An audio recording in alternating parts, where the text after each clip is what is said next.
आशीष देशमुख ने भी अपने परिवार के साथ मतदान का कर्तव्य निभाया। इस अवसर पर उन्होंने मीडिया से बात करते हुए मतदान करने का आह्वान भी किया। इस समय उनका परिवार भी साथ था। जनता पार्टी महायुतीचं सरकार हे नक्कीच 23 तारखेला महाराष्ट्रामध्ये तिसऱ्यांदा हॅट्रिक म्हणून त्यानिमित्ताने महाराष्ट्रातील जनता निवडून देईल अशीच खात्री आज आपल्या सर्वांना आहे।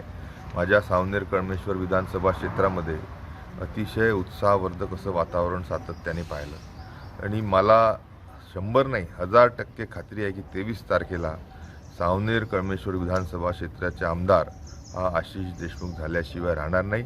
मी देखील त्या निमित्ताने जनतेला वचन देऊ इच्छितो की आमदार म्हणून माझी कामगिरी ही दमदार राहील आणि नक्कीच शेतकरी, शेतमजूर, दीन दलित, आदिवासी, शोषित, पीडित, महिला आणि विशेष करून आमच्या तरुण नवयुवकांच्या उज्ज्वल भविष्यासाठी मी अतिशय चांगली कामगिरी करील, परिणामकारक दमदार कामगिरी करील आणि त्या माध्यमातून आमच्या विधानसभेच्या जनतेला न्याय देण्याचं काम हे नक्कीच केल्याशिवाय राहणार नाही।